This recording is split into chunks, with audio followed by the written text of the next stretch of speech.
Assalamualaikum warahmatullahi wabarakatuh. Perkenalkan, nama saya Elena Oktaviani dengan NPM 2317051056.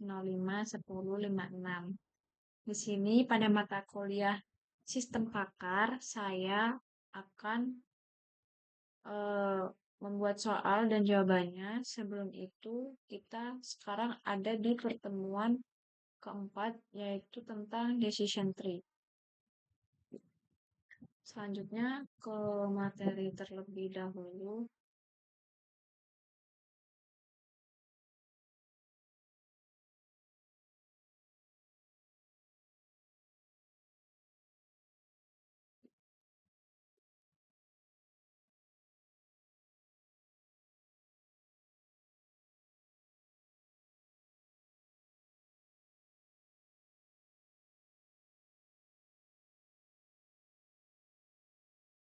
Apa sih decision tree itu? Decision tree adalah algoritma pembelajaran yang diawasi dan bersifat non-parametrik, yang digunakan untuk tugas klasifikasi dan regresi. Memiliki struktur pohon hierarkis yang terdiri dari simpul akar, cabang, simpul internal, dan simpul daun. Seperti yang kita lihat di cabang diagram ini, decision tree dimulai dengan node akar, root node, lalu dia yang tidak memiliki cabang banyak yang masuk, cabang keluar dari node root, kemudian dimasukkan ke dalam node internal node, juga dikenal sebagai node keputusan. Berdasarkan fitur-fitur yang tersedia, kedua tipe node memiliki evaluasi untuk membentuk himpunan bagian yang homogen yang dilambangkan dengan node daun atau node terminal. Node daun memiliki semua kemungkinan hasil dalam kumpulan data dari root node, lalu ke internal node, ke leaf node, leaf hub. Sebagai contoh, bayangkan Anda sedang mencoba menilai apakah Anda harus berselancar atau tidak. Anda dapat menggunakan aturan keputusan berikut ini. Berselancar atau tidak. Jika iya, memilih tinggi atau rendah. Kalau rendah kita berselancar. Nah, kalau tinggi dia onshore wind direction atau offshore wind direction. Kalau onshore wind direction dia nggak jadi berselancar, tapi kalau offshore wind direction dia jadi berselancar. Kalau kita milih enggak, ya berarti kita enggak berselancar gitu. Jenis struktur diagram alur ini menciptakan representasi pengambilan keputusan yang mudah dicerna, sehingga memungkinkan berbagai kelompok di seluruh organisasi untuk lebih memahami mengapa suatu keputusan dibuat. Pembelajaran decision tree menggunakan strategi memecah belah dan menaklukkan dengan melakukan pencarian yang rakus untuk mengidentifikasi titik-titik perpecahan optimal di dalam pohon. Proses pemisahan ini kemudian diulangi secara rekursif dari atas ke bawah hingga semua atau sebagian besar catatan telah diklasifikasi di bawah label tertentu.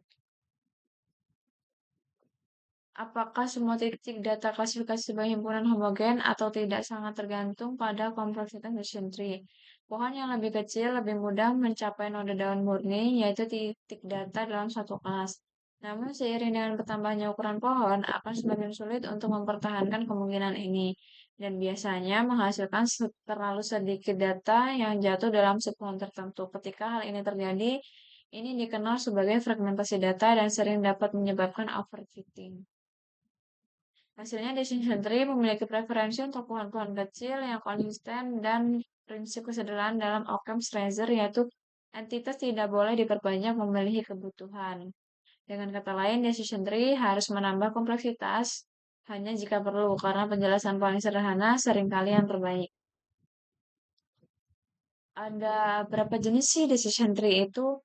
Algoritma Han yang dikembangkan pada tahun 1960-an untuk memodelkan pembelajaran manusia di bidang psikologi menjadi dasar dari banyak algoritma decision tree yang populer seperti berikut ini. ID3, Rosquinlan dikreditkan dalam pengembangan ID3 yang merupakan singkatan dari Iterative Dichromaster Tree. Algoritma ini memanfaatkan entropi dan perolehan informasi sebagai metrik untuk mengevaluasi pemisahan kandidat. Beberapa penelitian Quinlan tentang algoritma ini dari tahun 1980-an 6 dapat ditemukan di link ini. Lalu yang kedua ada jenis C4.5. Algoritma ini dianggap sebagai pengulangan terbaru ID3 yang juga dikembangkan oleh Quinlan. Lalu ada CART.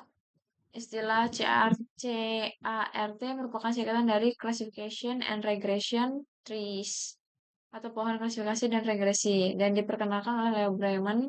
Algoritma ini biasanya memanfaatkan ketidakmurnian Gini untuk mengidentifikasi atribut ideal untuk dipecah.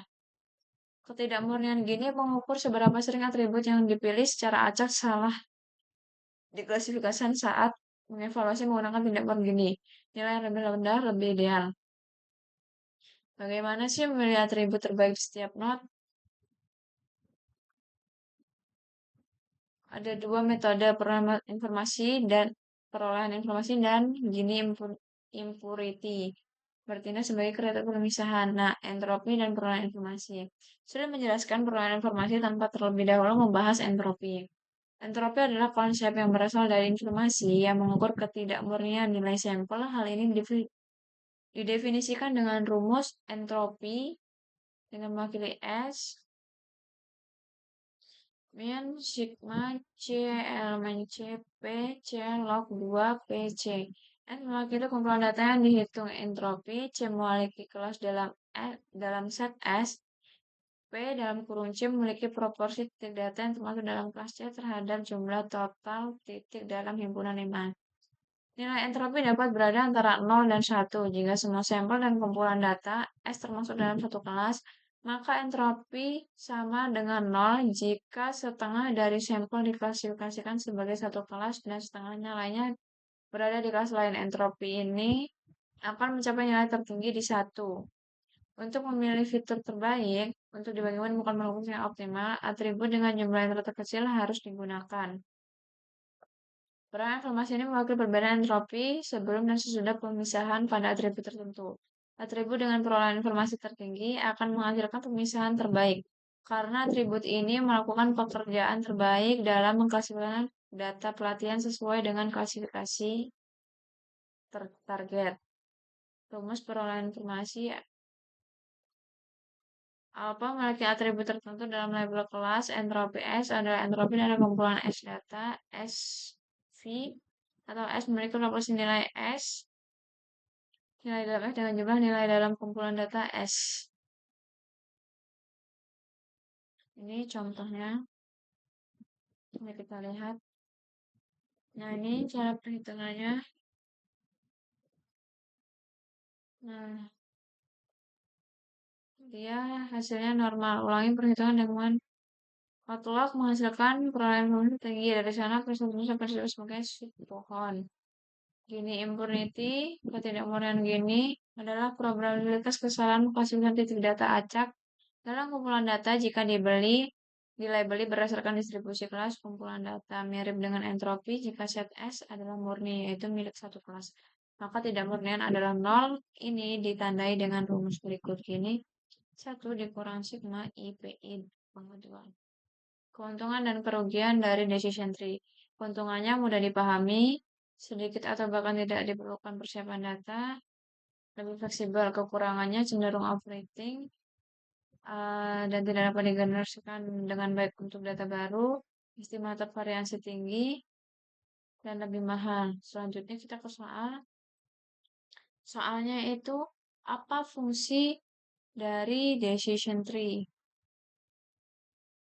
Apa fungsi dari entropi dalam konteks decision tree? Dari yang kita lihat tadi, apa yang udah kita baca dan kita pelajari di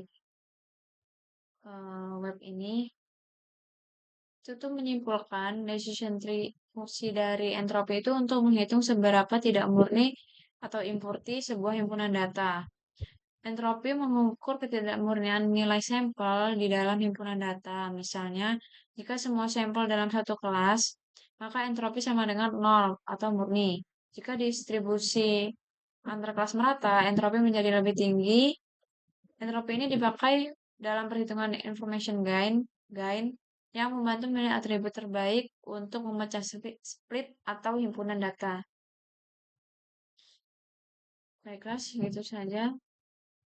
Saya akhiri, wassalamualaikum warahmatullahi wabarakatuh.